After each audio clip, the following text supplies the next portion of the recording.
Bom, pessoal, então boa noite a todos, né, que estão aqui presentes. Vamos iniciar mais uma aula hoje, tá?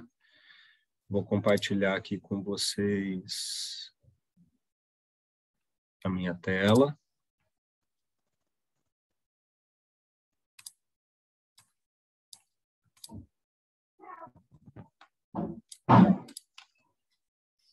Só me digam se vocês estão enxergando certinho aí o cronograma. Tá dando para ver? Porque eu estou usando uma tela compartilhada aqui. Estão enxergando o cronograma? Sim, professor. Tá. Bom, então a gente está aqui na aula do dia 12 de agosto, né? A aula 8, inclusive que é uma data importante da entrega da Sinopse Crítica 2, tá? Então, se atentem aí para a entrega dessa disciplina. Se atentem também, porque a gente já está a 2 aulas da prova, da primeira prova, né? Então, a gente vai ter uma outra aula nesse formato no dia 17, que é terça-feira que vem, né? E aí já daqui uma semana, no dia 19, é a primeira atividade avaliativa da disciplina, tá? Então, se atentem. Na aula do dia 17, eu vou fazer várias explicações importantes sobre a prova, tá? Então, se atentem para isso. Pessoal, vamos então falar desse assunto de teorização organizacional, né? E como eu já tinha adiantado para vocês, eu considero, talvez, da unidade 1, essa aula mais importante, tá? Porque é a aula que vai trazer, eu acho que uma bagagem teórica mais atualizada, mais científica, né? E, em geral, vai colocar vocês em outro patamar, né, sobre o estudo teórico do campo organizacional, tá? Muito em função daquilo que eu já destaquei em outras aulas, né? Nós vimos lá na aula do Popper e na aula sobre limites da TGA que a teoria geral da administração tem muitos problemas, né? Não são problemas que invalidam aquela proposta do ponto de vista pedagógico, né? Então, a proposta da TGA, como ela existe hoje, é sim uma proposta válida, né, para você estudar, conhecer as teorias clássicas e assim por diante, mas nós vimos os grandes limites científicos que tem a atual proposta da TGA, né? De ela não ser uma teoria, de ela não ser geral, porque ela contempla basicamente as teorias clássicas, né? Ela não dá conta de todos os objetos, práticas, teorias que a gente tem na administração. Então, a gente discutiu aqueles limites e uma das coisas que eu me lembro que eu falei naquela aula é que nós tínhamos solução para isso, né?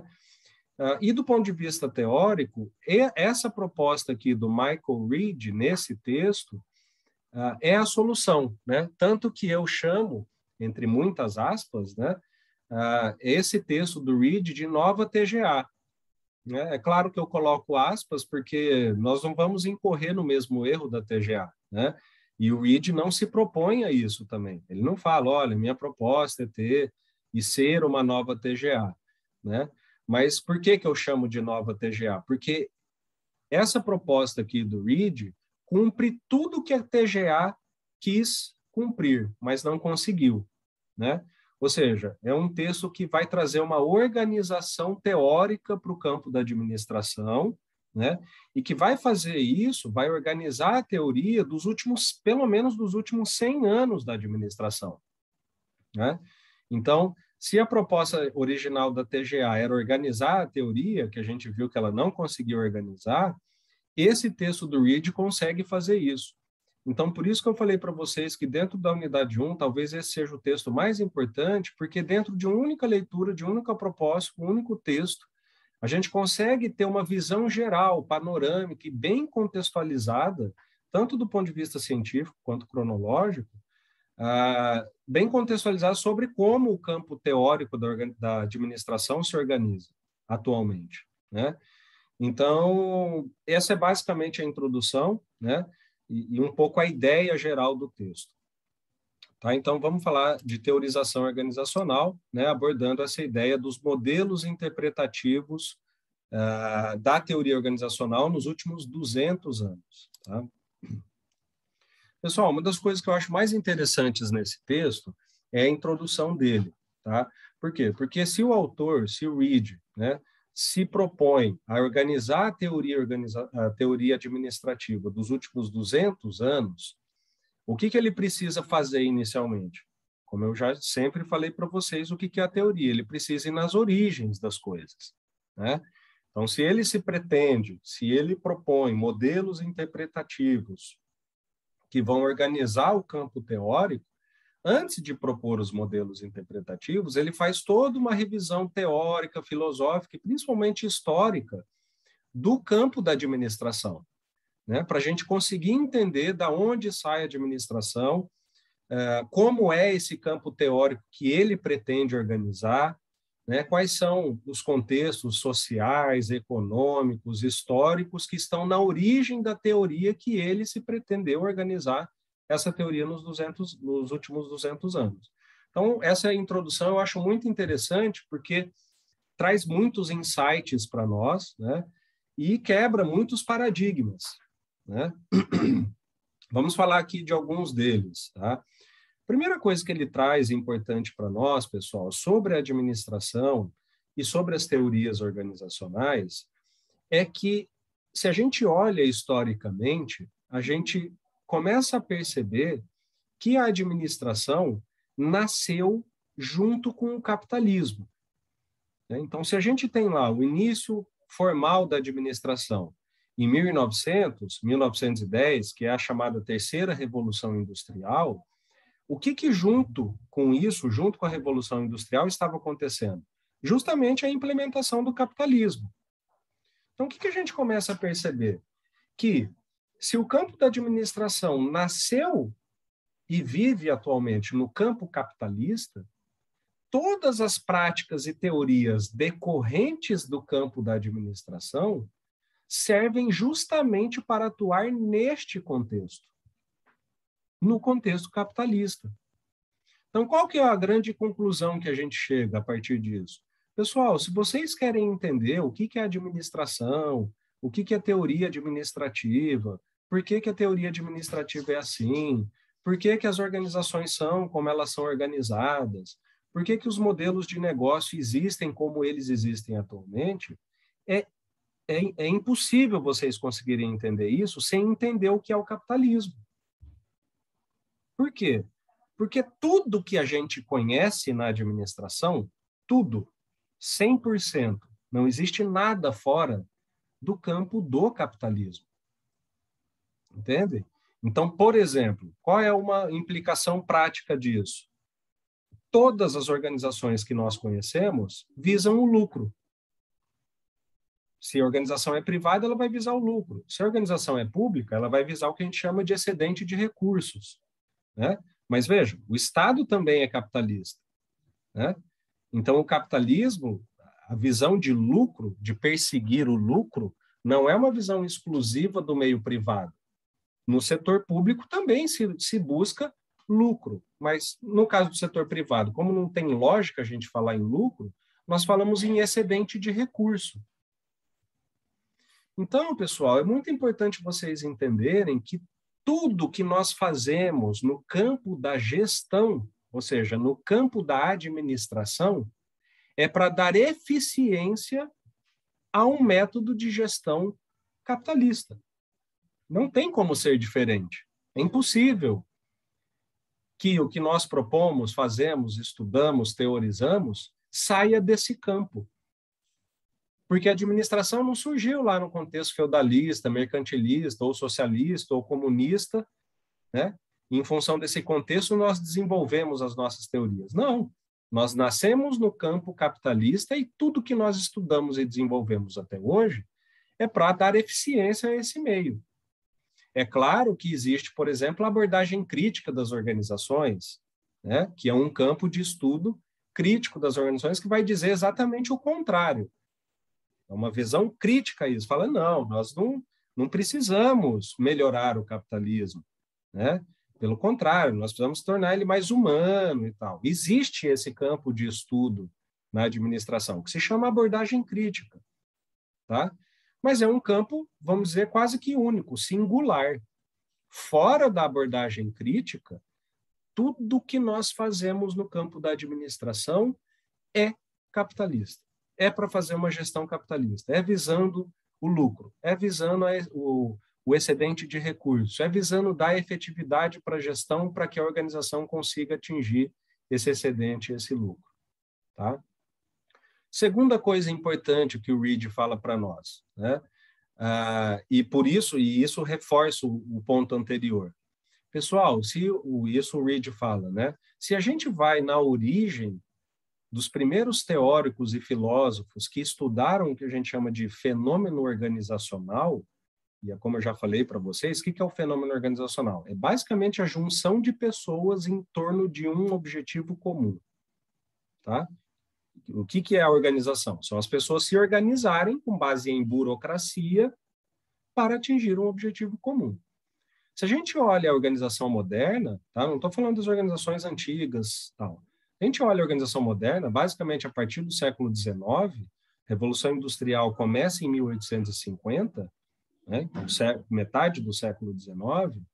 Pessoal, nenhuma organização naquela época, ou seja, ainda no início lá da primeira Revolução Industrial, nenhuma organização tinha o objetivo de lucro. O objetivo até então das organizações era ou a subsistência do dono da propriedade, tá? Ou era o que o Saint-Simon, que é esse filósofo que o Reed fala, né, cita, era a transformação da sociedade. Então, por exemplo, uma determinada sociedade estava vivenciando um problema de violência social. Essa sociedade se organizava para aumentar a segurança da sociedade. Foi assim que começaram as organizações modernas que a gente conhece. Elas, no início, não tinham um objetivo de lucro, tinham um objetivo de melhorar a sociedade. E aí tem tudo a ver com o que a gente falou na aula de burocracia. Por que o Weber desenvolveu a noção de burocracia da sociedade? Porque ele queria uma sociedade organizada que fosse melhor, que superasse os limites, superasse a corrupção, superasse o uso indevido de recursos ou uso inefetivo. Quando que a organização passa a ter o objetivo de lucro? Só dentro do capitalismo. Tá? Então, esses são dois elementos muito importantes do ponto de vista histórico que vocês precisam entender do ponto de vista histórico, filosófico, teórico. Nós nascemos e nos desenvolvemos no campo capitalista. Isso significa que tudo que nós fazemos em termos de gestão, como eu falei, excluindo a abordagem crítica, todo o restante que nós fazemos no campo da gestão é para garantir o funcionamento das organizações dentro desse sistema. Certo? Bom, e aí o Reed vem falando, né? Essa ciência administrativa de gestão é uma ciência revolucionária. O que é uma ciência revolucionária? É uma ciência que não é consensual. É uma ciência que tem, sobre o mesmo objeto, você tem várias discussões, né? Então, o que a gente vê hoje na administração? Se você vê hoje na administração, nós temos vários meios para atingir o mesmo objetivo, não é isso? Se eu quero, por exemplo, aumentar o meu market share, né, minha participação de mercado, eu posso abaixar o preço, eu posso aumentar a qualidade do meu produto, eu posso aumentar a quantidade de produção, e cada uma dessas estratégias são válidas, e elas têm um ramo teórico. Então, o que isso faz? Isso faz com que a administração seja um campo chamado revolucionário do ponto de vista científico. Ou seja, para eu atingir o mesmo objetivo, eu tenho várias ideias. Não é, por exemplo, uma ciência normal, como, por exemplo, a física. A física não é mais, atualmente, não é mais uma ciência revolucionária. A física, atualmente, é o que a gente chama de ciência normal. O que é a ciência normal? Que ela já atingiu um consenso em quase tudo. Claro que você tem física quântica, que está revolucionando, tá? Mas se você pega a física newtoniana, é uma física normal, que a gente sabe que não tem mais para onde ir. Né? Não tem como você discutir o que é a órbita de um planeta, a gente já sabe o que é aquilo, não independe de qualquer opinião ou abordagem teórica. Então, a física é uma ciência normal. A administração ainda é uma ciência revolucionária, que nós temos várias ideias sobre o mesmo objeto. É por isso que o Reed disse que os modelos interpretativos são importantes, os modelos que ele vai propor. Por quê? Porque como nós temos uma grande diversidade de teorias sobre um mesmo objeto, o que faz com que a gente seja uma ciência revolucionária, então nós precisamos organizar esse discurso.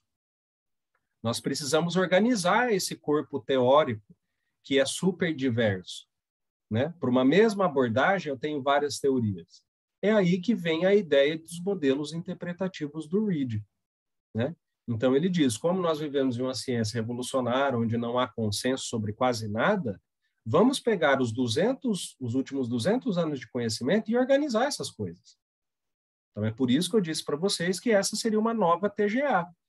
Porque lendo os modelos interpretativos do Reid, você vai ter um panorama histórico, cronológico e quase que total de tudo de mais importante que a administração discutiu em cada uma das épocas históricas que a gente já teve. Tá? Então, ele propõe esses modelos interpretativos. O que são esses modelos interpretativos? São basicamente mini TGAs. Então, ele vai pegar e agrupar teorias que falam sobre uma mesma coisa. E a esse conjunto de teorias, ele vai dar um rótulo. Ele vai falar, olha, essas teorias pertencem a esse modelo interpretativo, né? Já esse outro conjunto de teoria diz respeito a esses modelos interpretativos. E quais foram os critérios que ele usou para agrupar? O que ele chama de gramática, de discurso, né? Que eu estou traduzindo aqui para vocês, que é teorias que falam sobre uma mesma coisa, né? E por que esses modelos interpretativos são importantes, pessoal? Primeiro, a organização, como eu falei. Você organiza um corpo teórico gigantesco e passa a poder oferecer para as pessoas que querem estudar um resumo, um grande resumo. Segundo, esses modelos interpretativos já dizem para nós muitas coisas. Então, por exemplo, quando eu tenho lá o modelo interpretativo tal, eu já sei que todas aquelas teorias servem para aplicar a uma determinada prática. Porque todas elas estão dentro do mesmo modelo interpretativo, né? Então, isso já mostra para a gente sobre o que elas falam, quais práticas elas orientam e assim por diante. Tá? Vamos olhar aqui quais são os modelos interpretativos que ele propõe, né? Então, vejam, para o Reid, para o Michael Reid, todas as teorias administrativas desenvolvidas nos últimos 200 anos podem ser agrupadas basicamente em 6 modelos. Lembrando, o que são os modelos? É essa similitude que as teorias têm. Então, todas as teorias, por exemplo, calcadas na ideia da racionalidade, ele juntou no modelo interpretativo da racionalidade, cujo foco são teorias que visam dar à gestão a ideia de ordem. O que é ordem? Organizar. Então, por exemplo, aqui nós temos toda a administração científica e as teorias clássicas da administração. Só para vocês terem uma ideia como que esses modelos do Reid expandem o conhecimento, toda a TGA que a gente conhece cabe aqui dentro do modelo interpretativo da racionalidade. Toda. Se vocês pegarem todas as teorias que atualmente estão dentro da TGA, elas cabem dentro só do modelo interpretativo do que o Reid chama de racionalidade. E é verdade. O que é a TGA? A gente viu lá. São as teorias da burocracia, a teoria clássica do Taylor, do Fayol, do Ford. O que todas essas teorias têm em comum, pessoal? Elas visavam dar ordem e racionalidade à gestão. Então, o Taylor, tempos e movimentos, né? O Taylor propôs um modo de gestão que tinha um cara lá com um cronômetro, né? Controlando, falar, amigo, ó, esse ferro aqui você tem que carregar em 50 segundos daqui da fábrica até o vagão de trem onde ele vai ser carregado. Essa era a abordagem do Taylor, né? O que era a abordagem do Fayol? As funções administrativas. O administrador tem que controlar, toda aquela história lá da teoria do Fayol. O que essas duas coisas têm em comum? Ordem, organização, racionalização de uma prática ou de uma teoria. Entendem?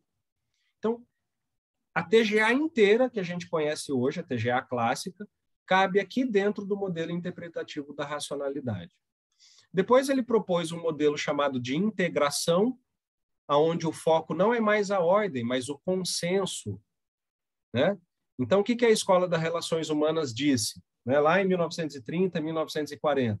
Olha, não adianta o gestor chegar e forçar as pessoas a fazerem uma determinada atividade. É preciso você convencer essa pessoa de que é bom ela fazer daquele jeito. Ou seja, o que é isso? Consenso. São teorias que visaram uma ideia de negociação, agregando a ideia de que, assim, olha, não basta sermos racionais. Em algum momento da organização, da gestão, nós precisamos, além de ser racionais, também negociar, ter modelos de negócio que visam o consenso, né? A junção entre homem e gestão, entre ser humano e máquina. Depois, o Reed propõe um modelo interpretativo de mercado, onde estão basicamente todas as teorias que a gente importou da economia, tá? Então, são teorias que vão falar sobre liberdade, liberdade de mercado, liberdade de ação, liberdade de tomada de decisão, né? Por exemplo, teoria da firma, visão da firma baseada em recursos, teoria da agência, teoria dos custos, né? Todas essas são o quê? Teorias econômicas que a administração importou para cá e que visa dar o quê à gestão? A ideia justamente da liberdade. Da liberdade de, por exemplo, a ação da firma, né? Como diz a teoria da firma, né? Ou liberdade da ação do agente, né? Como diz a teoria da agência, né? Agente interessado. Depois o Reed propôs um conjunto de teorias, né? Um modelo interpretativo chamado de poder, que são todas as teorias baseadas na dominação que a organização pode exercer sobre pessoas, mercados, países e assim por diante, né? Então, é um conjunto de teorias que vão explicar, prever, descrever e hipotetizar como que o poder organizacional pode ser exercido, como, por exemplo, a teoria institucional, né, que fala basicamente, é uma teoria que prevê como que uma organização pode institucionalizar o seu ambiente, né? O que é institucionalizar o seu ambiente? Pessoal, quando uma escola coloca um uniforme nos alunos, ela está institucionalizando os alunos. Quando uma organização coloca um uniforme nos funcionários, a organização está se fazendo presente no corpo das pessoas, porque ali existe uma logo, e a pessoa que veste um uniforme, ela está mais institucionalizada, ou seja, ela pertence mais à organização, porque aquilo vai dar um comportamento específico para ela, vai dar um visual específico. E que comportamento e visual específico são esses? O comportamento e o visual que a empresa deseja. Né? Então, vejam, é uma ideia de poder, é uma ideia de dominação.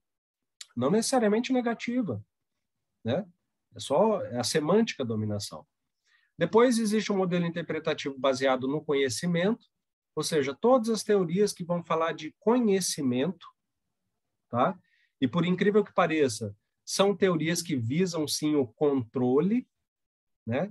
Conhecimento é controle, conhecimento é poder, né? Então, quanto mais conhecimento você tem, mais controle, mais conhecimento você tem de um objeto, de um cenário, de um mercado, mais controle você tem sobre ele, né? Então, por exemplo, a teoria de cultura organizacional, né? O que é cultura? Comportamento, valor, hábito, né?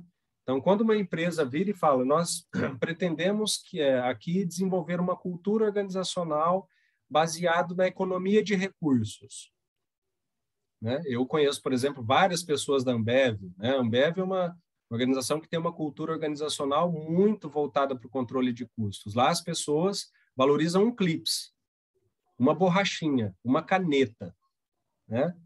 Então, a organização faz com que as pessoas tenham aquele valor, aquele comportamento desejado. Para quê? Para que elas exerçam controle sobre a pessoa, controle sobre os custos, controle sobre os gastos, né? E depois, o último modelo interpretativo da justiça. Ou seja, todas as teorias da administração nos últimos 200 anos que falam sobre justiça, né? Seja uma justiça do ponto de vista do indivíduo, seja uma justiça do ponto de vista da empresa, né? Que visa, por exemplo, a participação. Por exemplo, democracia interna e externa. Democracia interna é aquela democracia percebida no modo de gestão interno da empresa. Mas existe também uma noção de democracia externa na administração, pessoal. O que é democracia externa? É o quanto cada empresa que compõe aquele mercado tem as mesmas oportunidades para ocupar aquele mercado. Né? Então, por exemplo, em um mercado que existe o monopólio de uma empresa, a democracia externa é baixíssima. Porque como aquela empresa monopoliza aquele mercado, ela não permite que uma empresa entrante tenha as mesmas oportunidades que ela teve para dominar aquele mercado. Então, é um mercado pouco democrático do ponto de vista externo, ou seja, fora da organização. Então, são teorias voltadas à participação, seja a participação dos indivíduos na gestão, democracia interna, seja a participação da empresa em um mercado, seja a democracia externa. Tá? Só exemplos. Vamos olhar cada uma desses modelos, tá, pessoal? Então, o modelo da racionalidade, como a gente viu, ele nasceu lá na teoria clássica. Tá? São todas as teorias, né, que falam sobre a racionalidade na gestão. E o que elas têm em comum, pessoal? Basicamente, esses 3 pontos aqui que os autores trazem para a gente. Né? Então, são teorias que, por exemplo, do ponto de vista do indivíduo, né, são teorias que falam, olha, a função técnica que você tem na sociedade e na empresa determina o seu comportamento. Se vocês verem lá, né, Tempos Modernos, do Chaplin, né, quem nunca assistiu, assistam. Esse é um filme que quem é aluno de administração precisa assistir para entender o que é a teoria clássica. Vocês vão ver lá que em determinada passagem do filme, mais para o final, né, o Chaplin estava lá, ele fica, basicamente se passa dentro da fábrica, né, e vai mostrar um esgotamento do Chaplin em função de ficar fazendo só uma função, que era apertar parafuso, né, e lá para o final do vídeo ele meio que dá uma pirada, né, ele surta. De tanto cansaço de ficar exercendo aquela função técnica, o comportamento dele fora da organização é completamente alterado. Ele passa a agir basicamente como um robô, né? Ou um ser humano robotizado. Por quê? Porque a função técnica que ele ocupava dentro da organização leva ao comportamento que ele tinha na sociedade. Né? Então, veja, essa é a ideia clássica da administração, pessoal. Hoje a gente sabe que não é mais assim. Né? A gente sabe que isso mudou, em geral isso mudou, né? Raramente a gente vai ver organizações que prezam por isso, né? Muito raramente existe, por exemplo, né? Peguem, por exemplo, aí juízes, né? Que é um cara do ponto de vista técnico extremamente importante para a sociedade e em função dele ser juiz, ele é um cara que não pode se expor. Ele é um cara que não pode ter muitas... Não é que não pode, o que é desejado, né? É desejado que ele seja uma pessoa discreta, é desejado que na sociedade ele não seja alguém que tenha muita rede social, é desejado, por exemplo, que às vezes ele ande armado, é desejado que um juiz às vezes use um colete à prova de balas, né? Então a gente sabe que ainda existe essa noção, né, de que a função técnica que você ocupa determina como você é na sociedade, né? Mas isso antigamente era regra, tá?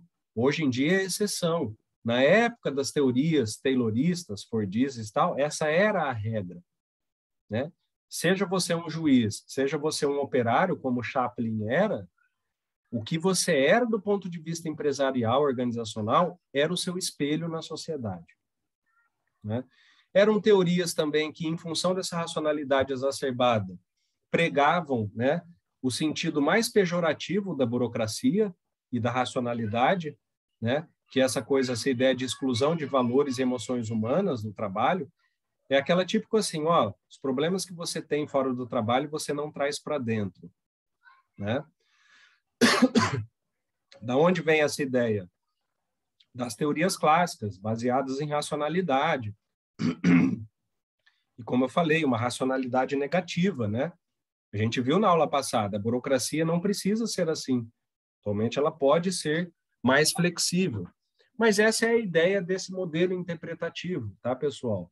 Todas as teorias que estão dentro do modelo interpretativo da racionalidade, cada uma explicando o seu objeto. Então, Taylor para explicar a produção, o o Fayol para explicar o comportamento do administrador, o Weber para explicar a burocracia, cada uma explica um objeto, mas todas elas têm em comum essa gramática. Todas elas são teorias que vão prezar pela racionalidade, pela exclusão de valores e emoções humanas, e assim por diante. Depois a gente tem um modelo interpretativo da integração, né, que, como eu falei, foi como se fosse uma superação da racionalidade. Isso nasce com a Escola das Relações Humanas, em 1930, 1940. E todas são teorias que partem dessa gramática que está aqui no slide, que fala o quê? Olha, não adianta só você ter um ambiente organizacional extremamente planejado, racional, autoritário e controlado. Se as pessoas não quiserem cooperar, esse seu modelo de negócio vai ser falho. Então, é preciso entrar em um consenso. Tem um exemplo que eu pude ver que demonstra muito isso, eu pude vivenciar isso daí da UNB. Eu orientei, nem lembro que ano era isso, 2012, um trabalho de alguns alunos lá da psicologia, né?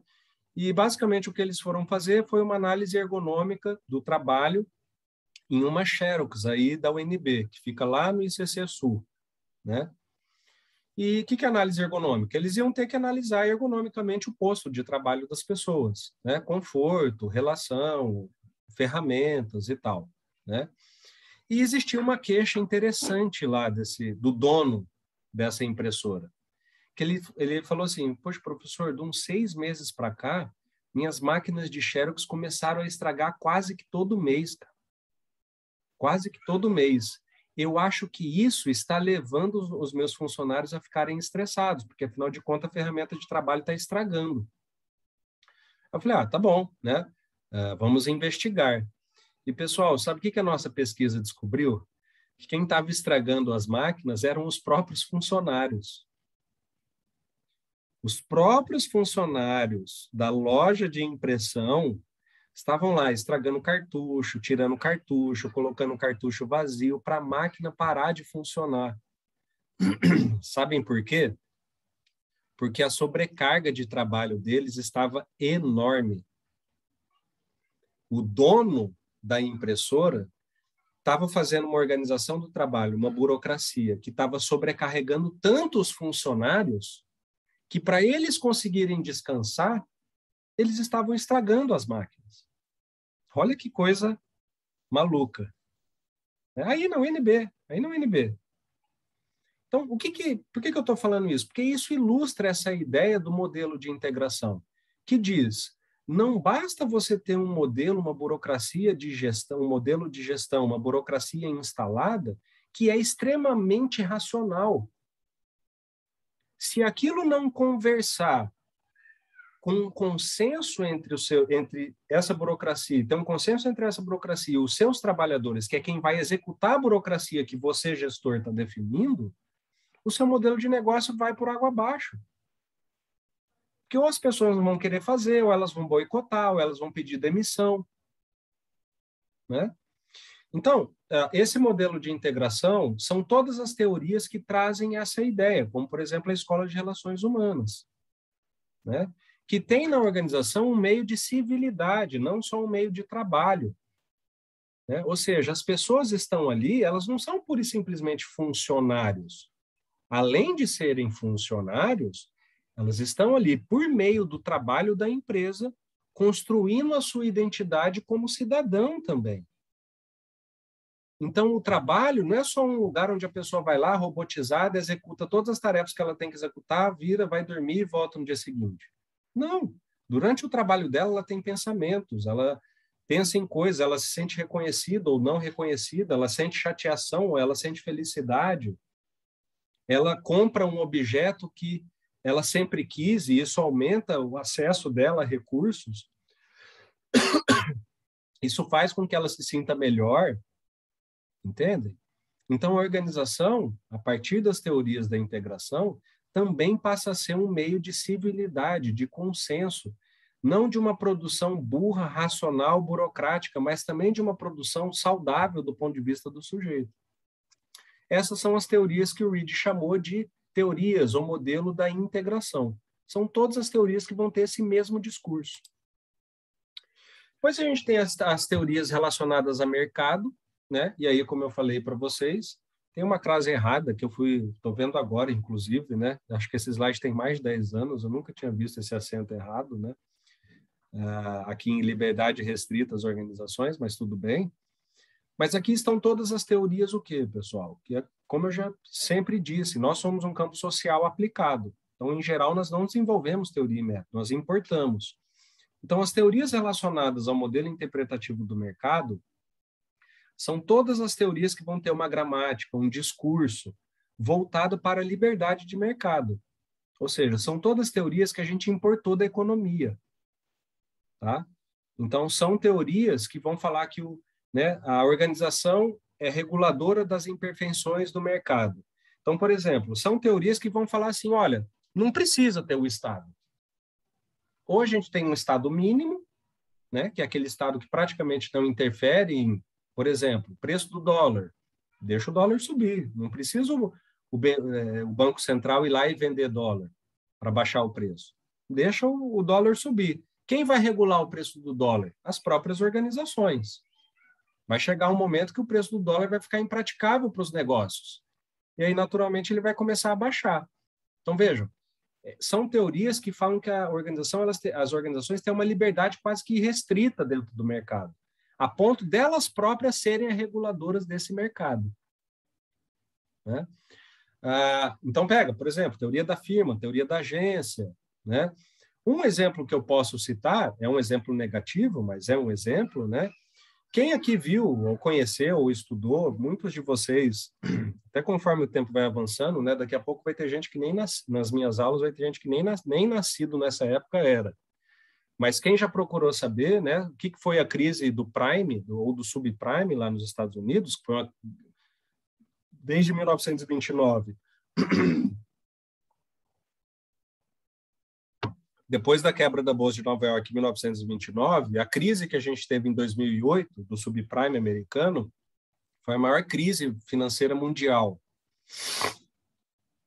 E o que aconteceu naquela época, pessoal? Qual foi o estopim da crise? A crise começou nos Estados Unidos, a grosso modo, tá? Tem vários detalhes que, obviamente, não vou entrar em detalhe.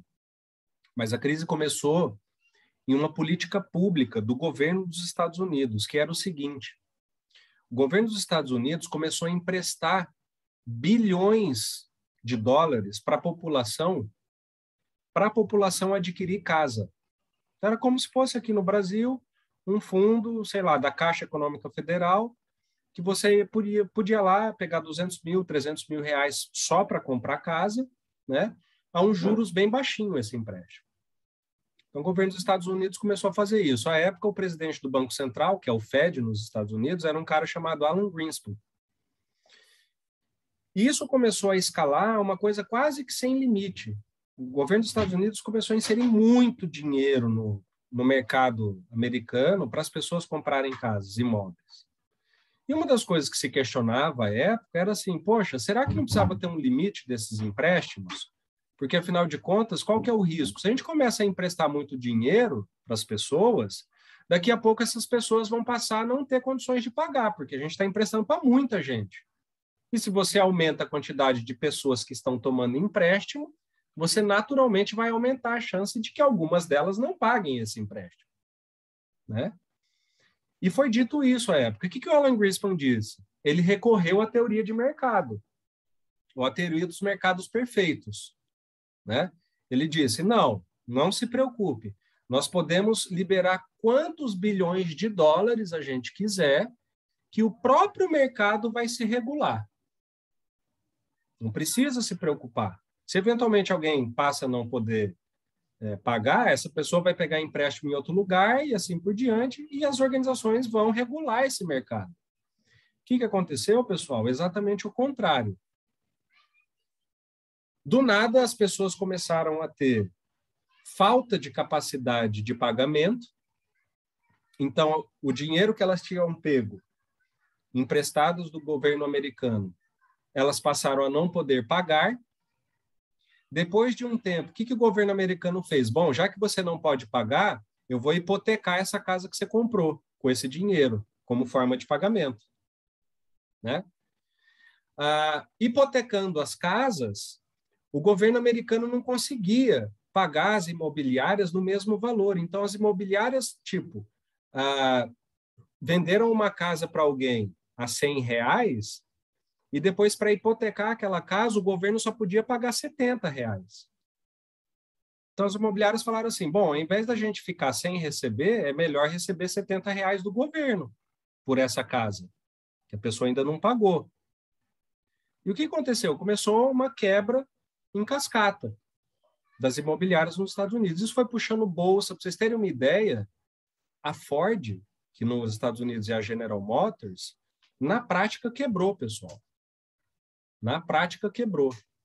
Né? A General Motors, não fosse o governo dos Estados Unidos, a gente não ia mais ter carro da Chevrolet aqui no Brasil. Né? Na época, o que o governo dos Estados Unidos fez? Comprou os papéis da Ford. Né? A Ford falou assim, olha, vou abrir falência. Né? Ford, a General Motors, a Chevrolet. A Chevrolet chegou no governo dos Estados Unidos e falou, vou abrir falência, não tenho condição mais de existir. O governo dos Estados Unidos falou, não, isso aí é uma empresa gigantesca, para nós vai ser muito pior. O governo dos Estados Unidos basicamente foi lá e comprou os papéis da General Motors para que ela não falisse. Né? E aí só uma nota de rodapé, para vocês verem como o Estado é importante. Né? Por quê? Porque quando tudo está acabado, pessoal, só sobra o Estado. Organização privada nenhuma consegue resistir a uma crise dessa, só o Estado. E aí foi a crise que a gente viu em 2008. A Grécia, por exemplo, quebrou. Esse sistema que eu acabei de falar para vocês, que começou na compra de casas nos Estados Unidos, levou à falência de um país, que é a Grécia. Né? Então, por que eu estou contando todo esse exemplo prático? Porque na origem desse problema estava uma concepção teórica do Alan Greenspan, baseado na teoria dos mercados perfeitos, que com base nessa teoria, ele falou, podemos liberar quantos bilhões for, que o mercado é perfeito. As organizações regulam o mercado. E não foi o que aconteceu. Tá? Então, aqui estão todas as teorias econômicas baseadas na liberdade de mercado. Tá? O outro modelo interpretativo que o Reed traz para a gente é o modelo do poder. Tá? Ou seja, todas as teorias que vão discutir poder das organizações e o poder nas organizações. Tá? Então, aqui, se vocês quiserem uma indicação de uma obra, né, que é uma obra clássica para vocês entenderem poder, vai lá e leia O Pequeno Príncipe. Né? Então, talvez uma das obras mais primorosas que tem, que fala sobre o exercício do poder. Né? E o que o Reed traz para nós? Né? Basicamente, esses 3 tipos de poderes aqui.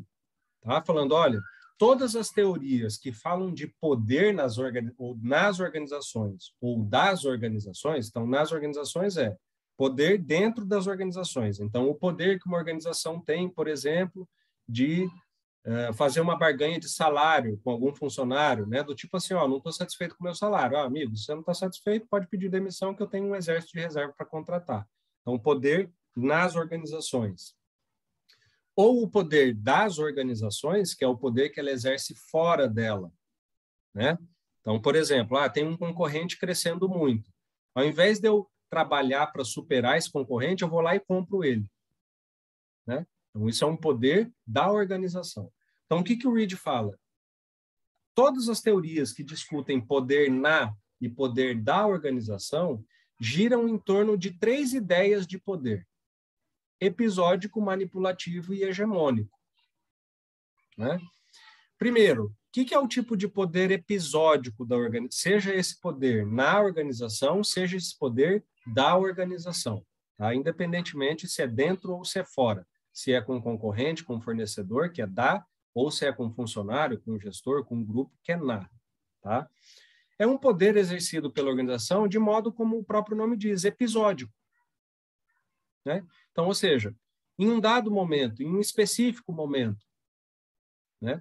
Então, se vocês verem, por exemplo, pessoal, algumas disputas que existem na Organização Mundial do Comércio mostram vários exemplos de exercício de poder episódico das organizações, né? Para quem, isso com certeza não sei, ou vocês não nasceram ou não viram, né?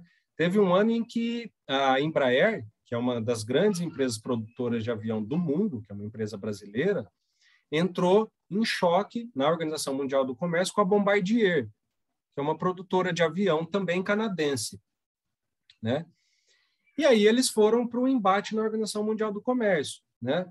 Uma falando que o governo canadense está dando subsídio para a Bombardier, né? Então, o que é subsídio? É um dinheiro que o Estado te dá para, por exemplo, você reduzir o custo de produção do seu avião, né? Então, você consegue, em vez de fabricar um avião por R$100, você, em função do governo, ir lá e falar assim, desse custo de produção aqui de 100, eu te cubro R$50. Então, artificialmente, a empresa reduz o custo dela a 50%. Por quê? Porque os outros 50% quem está arcando é o Estado, né? Então, a Embraer acusou a Bombardier disso. Em alguns setores do comércio mundial, é proibido o Estado dar subsídio. Entenderam? O agronegócio, por exemplo, é assim também. Nenhum Estado pode dar subsídio para o agronegócio. Por quê? Porque você vai comparar a economia dos Estados Unidos com a economia do Senegal, se você permite que os estados deem subsídios para a produção agrícola, os Estados Unidos não vai ter nem comparação com a agricultura dos Estados Unidos, não vai ter nem comparação com a agricultura do Senegal, né? Porque são estados diferentes. Se você, por outro lado, proíbe, você fala assim, olha, agora a competição é mais livre, independentemente do estado. Então, o agricultor que está no Senegal, se ele tiver recursos, e claro que essa não é a única barreira, ele pode competir com um cara dos Estados Unidos com base no que cada produtor tem de melhor, não com base no estado que cada um deles tem, né? Então, esse tipo de subsídio era proibido, né? E aí, o que a Bombardier foi e fez, né? Exerceu um poder episódico. À época, a Bombardier tinha lá vários membros canadenses dentro do comitê julgador, né? E ela foi lá e exerceu esse poder. Acabou que a Bombardier saiu vitoriosa nesse processo, né? Ou seja, falando, não, isso aqui não é subsídio, isso que foi feito é legal, né? E por que, no caso, essa empresa conseguiu exercer esse poder? Porque ela tinha membros canadenses indicados dentro lá do comitê que estava avaliando aquele processo. Então, foi um poder que ela tinha e que ela exerceu, passado aquele problema, isso foi um episódio. As organizações também podem exercer o que chama de poder manipulativo, que aí é um poder negativo, tá? Porque, vejam, o episódico, né, apesar de ser pessoas indicadas, tal, tudo, em tese, aconteceu dentro da legalidade. Tá? Foi julgado como legal. Tal. O que é o poder manipulativo? Nesse caso aqui, é como o próprio nome diz, é aquele poder que é exercido não de um modo legal, transparente, é exercido de um modo manipulativo, né? Ou seja, há uma disputa, mas um dos lados, ou os dois lados, fazem manipulações no contexto para que aquela decisão que vai favorecer uma determinada organização aconteça. O que a gente viu nos últimos anos no Brasil, né? Infelizmente, os últimos governos. Várias empresas que iam lá, compravam os deputados e senadores, né, para que eles editassem leis que favorecessem uma determinada empresa no mercado. Seja baixando o preço de insumos, seja dando subsídio, seja permitindo um lucro maior, seja baixando tributos, não interessa. Muita gente foi presa, inclusive. Né? Por quê? Porque era um tipo de poder que as empresas estavam exercendo, que era um poder manipulativo. Né? Vou lá, compro um deputado, um conjunto de deputados de senadores, e eu sou lá do ramo de carne. Né? E aí, do dia para a noite, eles vão lá e editam uma lei baixando em 50% o tributo de todas as organizações que trabalham com carne. Né? Então, foi um poder que a organização teve, mas foi exercido de modo manipulativo, tá? Negativo, ruim, no limite ilegal. E tem um outro tipo de poder que é o hegemônico, que é esse que eu já falei, né? É quando aqui volta a ser legal, tá? Tanto o episódico quanto o hegemônico são transparentes, tá? São transparentes, são legais. Só o manipulativo que é negativo. O hegemônico é aquele que, diferentemente do episódico, porque, veja, o que o episódico diz? O episódico, os dois lados que estão em conflito, eles têm tamanhos equivalentes, né? Então, Bombardier e Embraer, elas estavam fazendo uma disputa justa. São grandes empresas, têm um tamanho parecido, tal. O que é o hegemônico? O hegemônico é um poder que é legal, é transparente, só que uma das partes é muito maior que a outra, né? E aí, essa que é muito maior, vai lá e exerce o poder de modo hegemônico, absoluto, né? Vejam aí o que o Facebook fez com o WhatsApp, né? O WhatsApp foi essa febre, essa revolução, né? Mensagem instantânea, tal. Quando o WhatsApp começou a fazer cosquinha no Facebook, o Facebook foi lá e comprou, né? Falou, não vamos disputar com essa galera, né?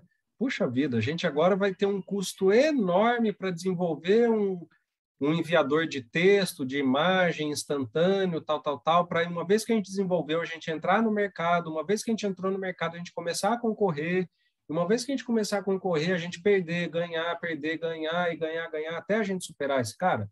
Não, nós somos muito maior que isso. O WhatsApp, à época, era, entre aspas, uma coisa de garagem comparada com o Facebook. O que o Facebook fez? Exerceu o seu poder hegemônico, comprou. Fez isso com o Instagram também, né? Fez isso com várias outras coisas. Então, esse é um outro tipo de poder que a organização pode exercer, de modo hegemônico. Então, como eu falei, esse é o modelo interpretativo do poder, ou seja, teorias que falam sobre o poder da e nas organizações. Esses poderes podem ser exercidos de modo episódico, manipulativo e hegemônico. A gente chega também ao modelo interpretativo do Reed, que fala sobre as teorias baseadas em conhecimento, né? Que diz que conhecimento é poder. Hoje não existe mais a ideia de que poder é só o poder econômico, né? Se você é uma empresa que pode até ser pequena em faturamento, mas detém um conhecimento sobre aquele objeto, você pode competir, né, em nível de igualdade. Então, vejam o mesmo exemplo, né, do WhatsApp e do Facebook. O WhatsApp é uma empresa micro. Poxa, os caras inventaram uma coisa tão genial, né, tão revolucionária, baseada no quê? No conhecimento, na ideia, na teoria, na filosofia que aqueles caras tinham de abstrair, né, e bolar o mecanismo do WhatsApp, que o WhatsApp micro começou a cutucar o Facebook no mercado. Então, é o conhecimento que permite a organização também deter um certo poder. Não é um poder absoluto, não é só ter conhecimento que está tudo bem. Mas, diferentemente dos modelos de negócio antigo, baseados, por exemplo, na teoria clássica, né? O que era poder lá na época do Ford? Dinheiro. Então, quanto mais dinheiro eu tiver, eu aumento a minha fábrica, contrato mais gente, acabou, ninguém vai conseguir competir comigo, né? Atualmente, não. Atualmente, o conhecimento é uma outra forma de poder. Além do dinheiro, se detém conhecimento, se detém também uma capacidade de concorrência, né? Peguem aí vocês, né? Agora esse novo mercado que está nascendo, que é uma coisa que a geração de vocês vai ver muito, né? Que é o mercado de viagem espacial, né? Coleta de lixo espacial, exploração de Marte com humanos, né? Construção de uma base lunar. Isso tudo é a geração de vocês, eu também espero estar vivo para ver isso. Isso tudo nós vamos vivenciar, pessoal. Como seria possível uma empresa, não vou nem falar a SpaceX do Elon Musk, né? Que hoje já ficou tão gigante, né? E a Tesla também, que, poxa, já é difícil a gente dar essas empresas como exemplo de uma empresa que é pequena e acabou liderando por causa do conhecimento. Mas ela já foi assim. Mas existem outras empresas. Peguem, por exemplo, uma que chama Blue Origin, né? Origem Azul, ou a Virgin Galactic, né? Que são empresas hoje, atualmente, muito menores que a SpaceX, mas que estão fazendo coisas que só a NASA fazia há 20, 30 anos atrás. A NASA, que é uma empresa estatal dos Estados Unidos, que tem só o orçamento dos Estados Unidos para fazer o que ela quiser. Como seria possível uma empresa dessa atingir um nível de produção se não fosse o conhecimento? Claro, precisa, além disso, de dinheiro, não só precisa, como muito dinheiro. Mas só o dinheiro não daria conta, como era no passado. Além da Blue Origin ter muito dinheiro, ela precisa ter também gênios ali dentro. Um cara que monta um satélite, um cara que monta um foguete, um engenheiro que constrói uma plataforma de lançamento, né? Vejam, a gente vai vivenciar, pessoal, uma época de coleta de lixo espacial. Isso já está acontecendo.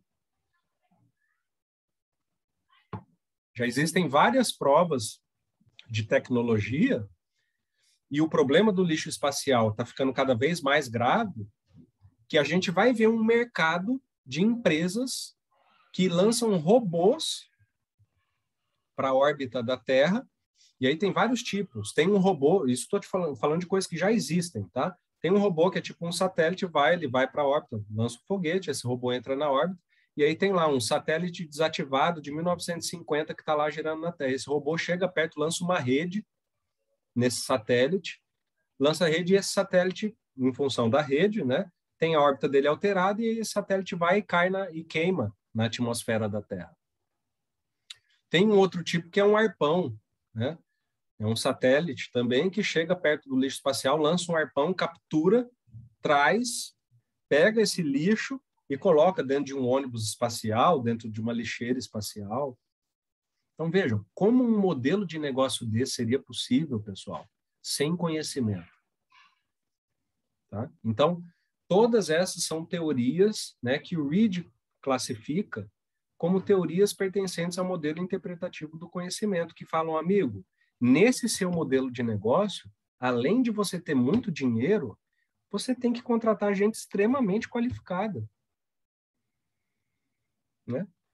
Vejam, por exemplo, uma fábrica lá que tem, né, uma função da pessoa só alimentar um forno, uma caldeira. Né? Lá, pega a Ambev. A Ambev tem uma caldeira que ferve lá, todo o lúpulo, água tal. Tem uma pessoa que fica jogando lenha ali na caldeira. Esse modelo de negócio depende de conhecimento? Não. Você pode contratar qualquer pessoa, amigo. Sua única função aqui é jogar madeira dentro do forno. Pô, você precisa contratar um doutor para isso? Né? Então, esse é um modelo de negócio que não depende de conhecimento. Por outro lado, existem vários outros que dependem diretamente do conhecimento. Tá? E, finalmente, o modelo interpretativo da justiça, né? Que agrega todas as teorias administrativas dos últimos 200 anos voltadas para as questões relacionadas à justiça. Né? E aqui tem essas teorias que falam sobre isso. Então, por exemplo, responsabilidade social, política, ambiental. Né? Então, são todas teorias que falam por que existe a ideia de responsabilidade ambiental, pessoal? Por detrás da responsabilidade ambiental está a ideia do quê? De justiça. Por que a ideia de justiça está por detrás da responsabilidade ambiental? Porque, assim, amigo, se você está devastando uma floresta para ter lucro, nada mais justo do que você replante essa floresta. Até pelo próprio bem do seu negócio. Poxa, se você está fazendo uma produção que suja o rio, cara, nada mais... E o que é você sujar o rio? É você prejudicar toda a comunidade, a sociedade em volta daquele rio. Nada mais justo que parte daquele lucro que você tem seja destinado ao tratamento do rio. Né?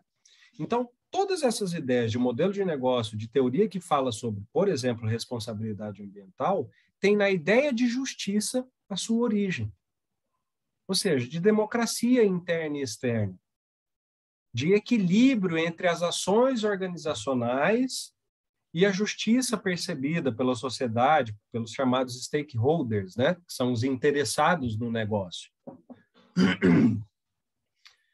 Então, o Reid agregou aqui, dentro desse modelo, né, todas as teorias que falam sobre modelos de negócio baseadas na ideia de justiça organizacional. Seja essa justiça uma responsabilidade ambiental, seja essa justiça um não exercício de monopólio, de modo que você permita, claro, entre aspas, né? Você não vai permitir vender o mercado do seu concorrente, mas pelo menos você dê oportunidades legais de algum concorrente entrar e assim por diante, né? Então, é o que o Reed chamou de modelo interpretativo da justiça, que agrega todas as teorias, filosofias, hipóteses, percepções de negócio baseadas na ideia de justiça. Tá bom, pessoal? É isso, então. Fico aí, então, à disposição de vocês para responder dúvidas, perguntas, né? Doutor, o senhor vai dar o feedback da sinopse crítica? Sim, tá? Eu, pessoalmente, vou dar o feedback da sinopse crítica 3 e da sinopse crítica 6. Tá? Sinopse 1, 2, 4 e 5 vão ser as monitoras da disciplina. Tá?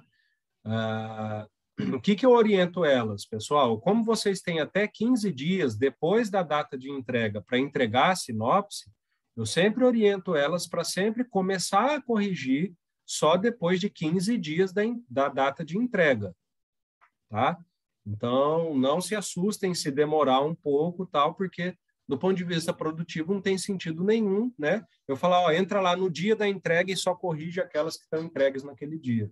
Por quê? Porque pode ser que dali 15 dias outro aluno ainda entregue, porque pode entregar, e a monitora tem que ir lá e corrigir, não corrigir de novo, né? Mas entrar na mesma sinopse e corrigir. Então, eu sempre oriento elas a começar a correção sempre 15 dias depois da entrega da sinopse, e eu também vou fazer isso. Tá? Por quê? Porque esse é o tempo que vocês têm de entrega. Mais alguma coisa, pessoal? Alguma dúvida, alguma pergunta, alguma consideração aqui sobre o assunto? Ou está tranquilo? Tá tranquilo, professor. Só quando estiver mais perto da prova, o senhor vai passar para a gente, né? Como é que vai ser direitinho? Na aula que vem eu vou explicar como... A prova é autoexplicativa, tá? Vocês poderiam entrar lá e responder hoje, porque é um questionário objetivo de múltipla escolha, tá? Mas tem alguns detalhes que eu vou falar para vocês na próxima aula. A gente estuda pelos slides mesmo? Não recomendo. Não recomendo. O melhor modo de estudar é sempre por todo o material, tá? Sempre. Slide, aula e texto. E os textos mesmo, né? Os próprios textos, né? Principalmente os textos, tá? E por quê? Porque não sei se vocês já perceberam, porque assim, pessoal, não tem sentido nenhum eu vim aqui dar uma aula para vocês que é um copia e cola do texto. Por quê? Porque vocês sabem ler, não sabem? Se for para eu chegar aqui e reproduzir um copia e cola do texto, o que eu vou estar agregando para vocês? A gente já está na faculdade, vocês não estão mais no ensino básico. Tá? Por exemplo, o aluno não sabe ler, então aí tudo bem. Se as pessoas não sabem ler, eu tenho que copiar e colar. Está vendo aqui essa passagem? Tal? Eu não faço isso. As minhas aulas são baseadas no que não está escrito no texto. Tá? É claro que eu não mudo o sentido, né? Eu tenho que tomar cuidado para não mudar o sentido do texto ou o sentido do que o autor quer dizer. Tá? Mas as minhas aulas aqui são uma análise do que diz o texto. Tá?